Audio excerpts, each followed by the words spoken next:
Hello student, myself Z Star, and today I will tell you why NEET exam is so easy. देखिए NEET के exams के लिए हमें जब देखना होता है, because it is a national level exam and the number of aspirants are so much higher, but the very few candidates got the selection. In these conditions, we have to think why government conduct NEET exam. Why government conduct NEET exam.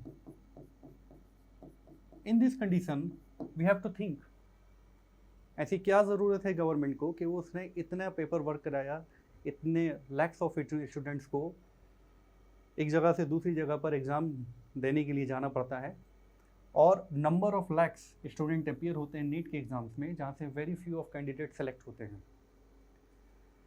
We have to think over it, why there is a need. ज़रूरत क्यों है NEET की conduct करने के लिए. जब हम NEET को कंडक्ट करने के लिए देखते हैं, सो पहली इम्पॉर्टेंट जो फेस यहाँ पर हमें देखना होता है कि नीट का कंडक्शन की रिक्वायरमेंट क्यों है, और यहाँ से हमें किस तरह के कैंडिडेट चाहिए होते हैं कि जो नीट को क्रैक कर सकें और नीट क्रैक करने के बाद सक्सेसफुली MBBS, MS, MD कर सकें. इन दिस कंडीशन जब भी हम नीट के एग्ज़ाम को क्रैक करना चाहते हैं तो गवर्नमेंट हमें चेक क्या करना चाहती है, what is the need. Government देखना क्या चाहती है कि ये कोई एक स्टूडेंट नीट में अपीयर होना चाहता है, उसके अंदर क्या क्या क्राइटेरिया, क्या क्या एलिजिबिलिटी होनी चाहिए, क्या क्या क्वालिफिकेशंस उसके लिए होनी चाहिए. एक्चुअल में ये सब चीज़ें हमें नीट्स के थ्रू देखने के लिए मिलेंगी. यहाँ अगर हम देखना चाहते हैं तो देखिए गवर्नमेंट किसी भी एग्ज़ाम को इसलिए कंडक्ट कराती है ताकि एक सर्टेन क्वालिटीज़, एक सेट ऑफ क्वालिटीज़ किसी एक कैंडिडेट में मिले. यहाँ अगर हम देखते हैं कि जो नीट के लिए एलिजिबिलिटी क्राइटेरिया होता है, तो जब हम नीट के लिए एलिजिबिलिटी क्राइटेरिया देखते हैं तो देखिए यहाँ पर नीट के लिए एलिजिबिलिटी क्राइटेरिया होता है, you have to appear pass in class 12th along with subject PCB, physics, chemistry and the biology. ठीक है. इन दिस कंडीशंस अगर फिजिक्स, केमिस्ट्री और बायोलॉजी में आपको एक अच्छी कमांड है तो आप ये एग्ज़ाम बहुत इजीली क्रैक कर सकते हैं. नाउ तो फिर ऐसी कौन सी चैलेंजेस हैं जो हमें ये बताती हैं कि नीट सारे स्टूडेंट क्रैक क्यों नहीं कर पाते. ये भी एक सोचने का पॉइंट होता है. इस कंडीशन पर अगर हम देखते हैं तो यहाँ हमें देखने के लिए सिंपल सा बताया जाता है कि जो नीट के लिए सबसे ज़्यादा ज़रूरी है, हमें नीट के लिए जब गवर्नमेंट ने हमारी जो सबसे बड़ी मदद की है, सबसे बड़ी मदद गवर्नमेंट ने की है कि उन्होंने हमें सिलेबस असाइन किया. सिलेबस, और सिलेबस हमारे लिए बताया गया that the only NCERT of class 11 and class 12. Class 11 and class 12 की NCERT गवर्नमेंट ने हमें असाइन की. ये आपका सिलेबस है. Is this clear now? Now another important thing, class 11 और क्लास 12 की NCERT को अगर हमने बहुत अच्छे से स्टडी कर रखा है तो कभी भी नीट का एग्ज़ाम इन क्लास 11 और क्लास 12 की NCERT से बाहर नहीं जाएगा. Never. Now another important thing, अब किस तरह से क्लास 11 और क्लास 12 की NCERT पढ़ी जाए, ये भी अपने आप में चैलेंज होता है, क्योंकि नीट में NCERT को बेस बनाया जाता है और NCERT से ही सारे क्वेश्चंस आते हैं. ठीक है. जितना भी कॉन्सेप्ट आता है वो सारा का सारा 11th और 12th की बायो से आता है, फिजिक्स से आता है, केमिस्ट्री से भी आता है. ठीक है. नाउ यहाँ से अगर हम देखते हैं तो नीट के लिए असाइन होता है द टोटल जो आवर्स हैं, उन पर्टिकुलर आवर्स में आपको अपना बेस्ट देना होता है. इस बेस्ट के लिए आपको प्रिपेयर करना होता है अपने आप को. सिलेबस अगेन फिर से मैं बोलूँगा 11th और 12th, ठीक है, यहाँ से जब हम देखेंगे इन सब चीज़ों के लिए, ठीक है, हमें study of questions, study of syllabus किस तरह से करना है, इन सब चीज़ों के लिए भी हम यहाँ पर नज़र डालेंगे। और यहाँ से हमें ये देखेंगे कि किस तरह से नंबर ऑफ क्वेश्चंस, किस तरह से क्वालिटी ऑफ क्वेश्चंस, किस तरह से डिफरेंट चीज़ें यहाँ हमें देखने के लिए मिलती हैं। देखिए, अगर हम किसी भी एक सिविल सर्विसेज के एग्ज़ाम को देखें, सिविल सर्विसेज एग्ज़ाम को देखें, अपने आप में ये भी एक बहुत बड़ा एग्ज़ाम है, but the civil services exams के लिए हमें यहाँ से देखना होता है, वी हैव टू स्टडी, हमें यहाँ पे क्या पढ़ना होता है, जनरल स्टडी। और अगर उन्होंने जनरल स्टडी के लिए लिख दिया है we have to read Indian history, Indian history, अगर सिलेबस में लिख दिया गया है इंडियन हिस्ट्री, तो यहाँ पर कोई पर्टिकुलर बुक नहीं बताई गई है। Thousands of books Indian market में अवेलेबल है कि इंडियन ऑफ हिस्ट्री की थाउजेंड्स ऑफ बुक्स आपको मार्केट में अवेलेबल होंगी। आपको कौन सी पढ़नी है, कौन सी बुक से पढ़ने के बाद कितने क्वेश्चन आएंगे, यू डोंट नो। आपको बिल्कुल नहीं पता चलेगा कि इंडियन हिस्ट्री से आपको कितनी बुक्स पढ़नी है और कितनी बुक्स को पढ़ने के बाद आपके क्वेश्चन यहाँ से आ जाएंगे। हो सकता है आपने 10 बुक पढ़ लें लेकिन एक क्वेश्चन भी ना आए। लेकिन जो बेनिफिट नीट के साथ है, नीट के साथ अगर आप इन केस ऑफ बायोलॉजी बात करेंगे, नीट बायोलॉजी, तो जो आपका सिलेबस है, the syllabus is again 11th and 12th NCERT, ठीक है। नीट में सबसे इंपॉर्टेंट बात ये होती है कि अगर नीट बायोलॉजी की बात करेंगे तो जितना सिलेबस आपको 11th और 12th में दिया गया है, you will get the 100% question from the 11th and 12th biology. ये सीधे सीधे तौर पर सीधे सीधे मदद की गई है कि नीट इसलिए इजी पड़ जाता है कि आपको सिर्फ 2 किताबें स्टडी करने के बाद 90 क्वेश्चंस आपको यहाँ से मिलेंगे। लेकिन इसकी कंपैरिजन में अगर आप किसी और इंडियन कॉम्पिटिटिव एग्जाम्स को देखेंगे, आप 100 ऑफ बुक्स पढ़ लीजिए, देयर इज नो गारंटी, कोई गारंटी नहीं होगी कि वहाँ से क्वेश्चन आएगा। नाउ अब इस कंडीशन पे यहाँ से जब हम देखते हैं, फिजिक्स में हमें 45 क्वेश्चन अटेम्प्ट करने हैं, इस बार से फिर से 5 क्वेश्चन का आपको एडवांटेज दिया गया है। केमिस्ट्री में हमें 45 क्वेश्चन दिए गए हैं, and botany and zoology both 90, total 180 question आपको मिलेंगे, along with the 5 internal options also. 5 सब में आपको इंटरनल ऑप्शंस मिलेंगे, 5 internal and the 10 internal questions. ये आपके लिए इस बार से न्यू एग्जाम पेपर पैटर्न आएगा, ठीक है, physics, chemistry and botany and zoology के लिए। नाउ अब इंपॉर्टेंट क्वेश्चन ये बनता है कि एक ही क्लासरूम में पढ़ने वाले बहुत सारे स्टूडेंट सिलेक्शन नहीं पाते, लेकिन कुछ ही लोग सिलेक्शन पाते हैं। Reason behind this one, for example किसी एक क्लासरूम में 100 स्टूडेंट्स हैं और उन 100 स्टूडेंट्स को 1 सेट ऑफ फैकल्टी पढ़ाती है, 1 सेट ऑफ फैकल्टी। यहाँ पर रिजल्ट फाइंड आउट ये होता है कि अगर इन 100 ऑफ स्टूडेंट्स को 1 सेट ऑफ फैकल्टी पढ़ा रही है, यू विल फाइंड कि यहाँ से 2 to 5 स्टूडेंट ही सेलेक्ट होंगे, यानी near about 95 student will not select, 95 student will not select. Reason behind this one, reason क्या रहा, वही सेट ऑफ फैकल्टी था, उसने सारे स्टूडेंट्स को पढ़ाया, few are selected and majority of students are not selected, ठीक है। देखिए अगेन मैं यहाँ से एक बात बोलूँगा, बहुत सारी बुक्स पढ़ने से कभी सिलेक्शन नहीं होता, ठीक है। Read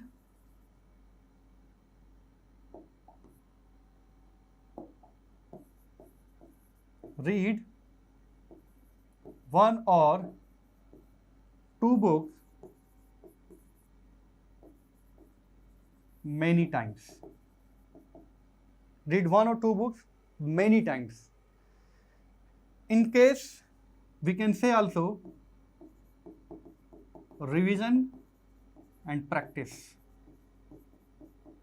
Revision, practice. Is it clear? लेकिन मेजॉरिटी ऑफ स्टूडेंट्स इस प्रेशर में चले जाते हैं कि मार्केट में जब उनको बहुत सारी बुक्स दिखाई देती हैं तो उनका मन होता है ये भी मैं पढ़ लूँ, ये बुक्स भी मैं पढ़ लूँ, उस कोचिंग के नोट्स भी मैं पढ़ लूँ, उस कोचिंग के नोट्स भी मैं पढ़ लूँ, यहाँ से असाइनमेंट कर लूँ, वहाँ से डिक्टेंस का प्रोग्राम कर लूँ, यहाँ से ऑनलाइन में पढ़ लूँ, यहाँ से डिस्टेंस, यानी वो इंफॉर्मेशन सेंटर बनाना चाहते हैं अपने ब्रेन को। नीट की ये रिक्वायरमेंट नहीं है। नीट की रिक्वायरमेंट है कि आपको फिजिक्स, केमिस्ट्री, बायोलॉजी में 12th लेवल 11th लेवल का बहुत अच्छे तरीके से स्टडी होना चाहिए। नीट की कभी भी रिक्वायरमेंट नहीं है कंडक्ट कराने के लिए आपको फिजिक्स, केमिस्ट्री और बायोलॉजी में एक्सपर्ट हैंड हो। स्टूडेंट्स के दिमाग में ये आता है कि कोचिंग पे अगर हम चले गए हैं तो कोचिंग पे जाने के बाद, ठीक है, कुछ ऐसा हो जाए कि अरे यार ये तो कोई नई चीज़ पता लग गई है। उनकी मेजॉरिटी ऑफ टाइम उनकी एनर्जी ऐसी चीज़ों पे चली जाती है, कुछ नया करने के चक्कर में चली जाती है। वो बहुत सारी बुक्स को पकड़ने में चले जाते हैं, बहुत सारे कोचिंग के नोट्स को लेने के लिए चले जाते हैं, बहुत सारे different types of study materials को कलेक्ट करने में चले जाते हैं। It is a wastage of time. मेरा एक्सपीरियंस ये कहता है कि अगर आपने 1 और 2 बुक्स को बहुत बार पढ़ा है, आपने सेलेक्टेड बुक्स को many times, at least 20 to 25 times, how much, 20 to 25 times, you will definitely get the selection। होता है इसका उल्टा है। स्टूडेंट कोशिश करते हैं कि 10 से 15 बुक्स पढ़ ली जाएं, ठीक है, और जब पूरे साल में उनकी स्टडी का एवरेज निकलता है तो रीड ओनली 1 टाइम। यहाँ सबसे बड़ी प्रॉब्लम ये होती है कि वो सिर्फ उन 10 से 15 बुक्स को एक ही बार पढ़ पाता है। इस स्ट्रेटेजी के साथ नीट कभी नहीं होगा।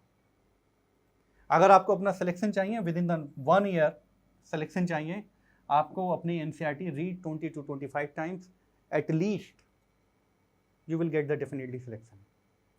अदरवाइज आपकी बहुत सारी एनर्जी इस तरह से चली जाएगी। जैसे जैसे टाइम बढ़ता चला जाता है, सिलेबस राइज होता चला जाता है, ठीक है, ये सिलेबस राइज होता है और हमारे लिए टाइम एंड एनर्जी, ये टाइम और एनर्जी हमारे लिए कम होती चली जाती है।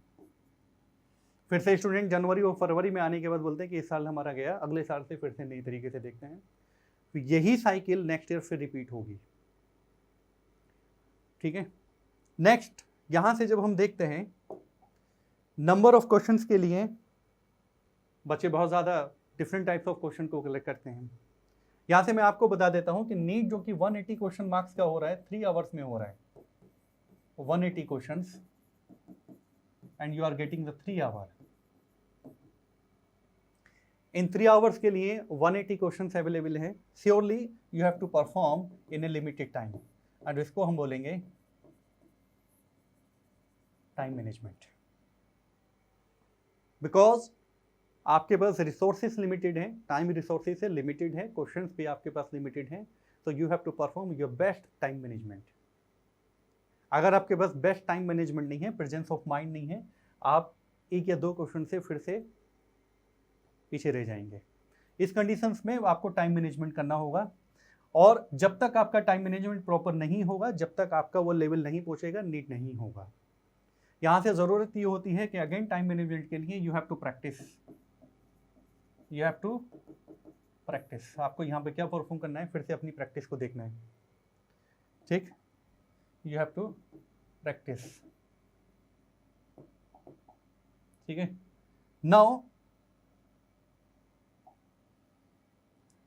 नेक्स्ट कंडीशन पर जब हम देखें, अब आता है कि एनसीईआरटी के पैराग्राफ के लिए, एनसीईआरटी पैराग्राफ, ध्यान रखिएगा कोई भी एक क्वेश्चन है एनसीईआरटी के, ईच एंड एवरी लाइन से क्वेश्चन बन सकते हैं, और ईच एंड एवरी लाइन से क्वेश्चन बन सकते हैं। अब आपकी अंडरस्टैंडिंग उस सब्जेक्ट की कैसी है, ये आपके डिफाइन करेगा सिलेक्शन के लिए understanding of subject.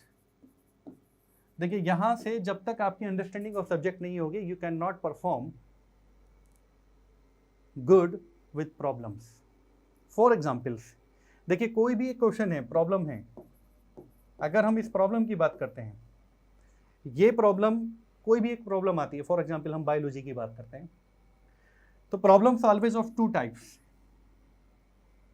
In this conditions यहाँ से हम देखेंगे इजी प्रॉब्लम, जिसको नंबर ऑफ स्टूडेंट बहुत आसानी से कर लेते हैं, एंड जो प्रॉब्लम्स बहुत आसानी से नहीं होती, दैट प्रॉब्लम या तो मॉडरेट प्रॉब्लम या एक हाई क्वालिटी प्रॉब्लम होती हैं, मॉडरेट और हाई क्वालिटी प्रॉब्लम। नाउ देखिए, ये प्रॉब्लम्स में किसी को कोई प्रॉब्लम नहीं होती, इजी प्रॉब्लम्स होती हैं, इजी क्वेश्चंस होते हैं, यहाँ से हमें कोई दिक्कत नहीं होती है। Majority of student, NEET aspirant इस प्रॉब्लम को बहुत आसानी से करते हैं। लेकिन जो आपका स्कोर और आपकी रैंक बढ़ाने के लिए हेल्पफुल होते हैं वो ये प्रॉब्लम्स होती हैं, ठीक है। इन प्रॉब्लम्स को करने के लिए अगेन फिर से यहाँ से रिवीजन और प्रैक्टिस की रिक्वायरमेंट होती है। ध्यान रखिए, किसी भी प्रॉब्लम्स को डिफ़िकल्ट और इजी बनाने के लिए उसके ऑप्शंस बहुत ज़्यादा रेस्पॉन्सिबल होते हैं। यानी यहाँ से मैं आपको बताना चाहता हूँ कि अगर प्रॉब्लम है और प्रॉब्लम्स के हम देखते हैं options are closely resemble. Problem है, प्रॉब्लम्स के ऑप्शंस क्लोजली रिजेंबल हैं। इस प्रॉब्लम के साथ प्रॉब्लम ये रहेगी, difficult to find answer, difficult to find answer. यहां से आपको आंसर फाइंड आउट करने में डिफिकल्टी हो रहेगी। सेकंड, जब हम यहां से प्रॉब्लम को देखेंगे, इस कंडीशन पर options are not closely related, closely resemble. Options अगर क्लोजली रिजेंबल नहीं हैं, प्रॉब्लम एलिमिनेशन मेथड से इजी हो जाएगी। एलिमिनेशन मेथड यूज करेंगे and we will get the answer. Elimination method and we will get answer. इस तरह की प्रॉब्लम मैं आपको एक करके बताता हूं, ठीक है। Look at this point, chapter number 1 class 11 living words. यहां पर एक टॉपिक दिया जाता है, for example classification is defined as.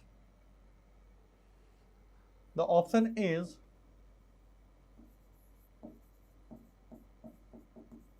grouping of organism,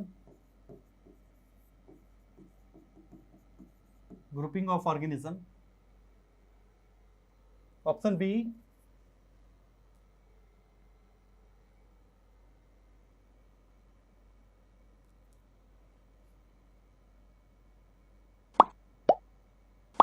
classification is divided grouping of organism, option D classification is only related with nomenclature of organism, and option C classification is not necessary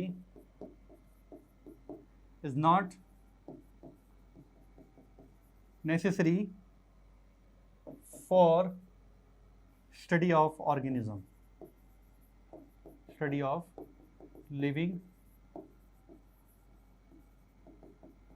organism. In the option D we can say all or none.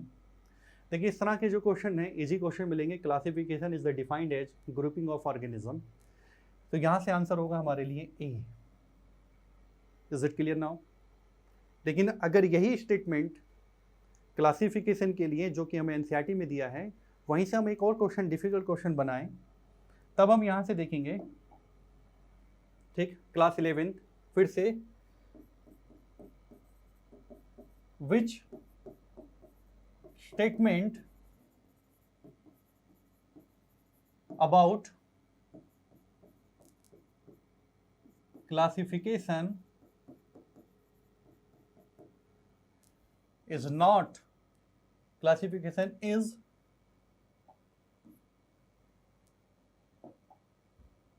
incorrect. Okay. Now statement number 1.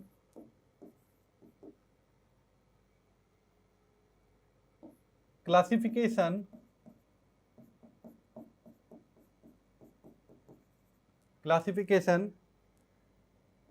is a subject, the subject of change,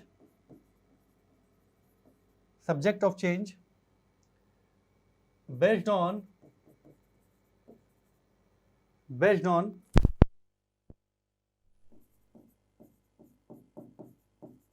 characters.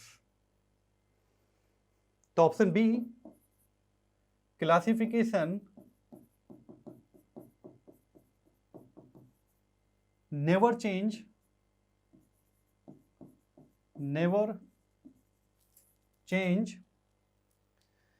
because it is based on characters.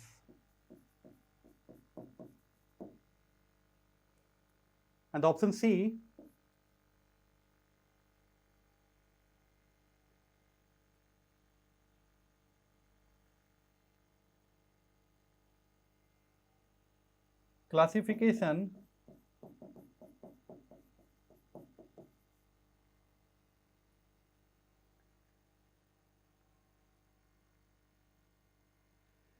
classification is not required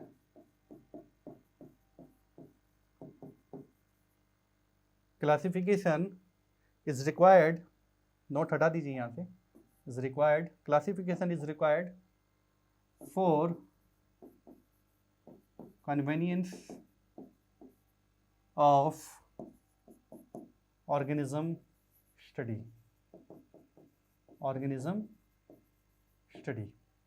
And the option D is all. देखिए इस तरह का ये NCERT की line से question है। NCERT के जब आप लास्ट वाले चैप्टर में जाते हैं तो वहाँ पर ये बात दी हुई है कि जो स्टेटमेंट है it is a dynamic in nature, क्योंकि हिडन फैक्ट के बेसिस पर क्लासिफिकेशन चेंज हो जाता है, क्योंकि एक सर्टेन सेट ऑफ करेक्टर आज हमें पता है, कल कुछ और करेक्टर्स उसके पता लग जाते हैं, so it will be change, classification change होगा। नाउ इन दिस कंडीशंस जब हम इस क्वेश्चन को एग्जाम में करने के लिए जाएंगे, पहली प्रॉब्लम हमारे यहाँ पर ये होगी कि हम इस इनकरेक्ट को कई बार करेक्ट पर जाते हैं और हम करेक्ट आंसर लगा करके चले जाते हैं, और करेक्ट आंसर के यहाँ पर लगाने पर वी विल फाइंड कि हमें लगता है एग्जामिनेशन हॉल में कि हमारा आंसर सही है, लेकिन जब हम घर आते हैं और आंसर की से चेक करते हैं तो पता चलता है कि इनकरेक्ट पूछा गया था, करेक्ट हम लगा के आए हैं, आंसर तब भी गलत होगा। दूसरा, इस तरह की प्रॉब्लम्स आप जब भी करेंगे तो आपको फाइंड आउट ये करना है, आप इसको दिमाग में रखेंगे कि आपको इनकरेक्ट पूछा गया है, ठीक है। तब हमें ये देखेंगे कि classification is a subject of change based on the characters. ये स्टेटमेंट बिल्कुल ठीक है, ये इसका आंसर नहीं होगा, ठीक है, क्लियर हुआ।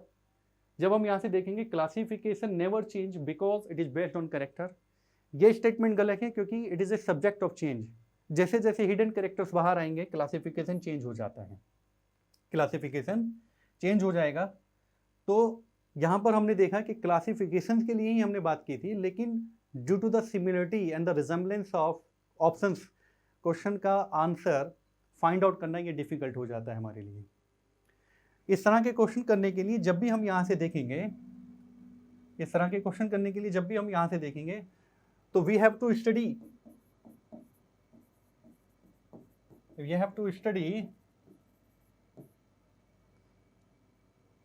Very carefully,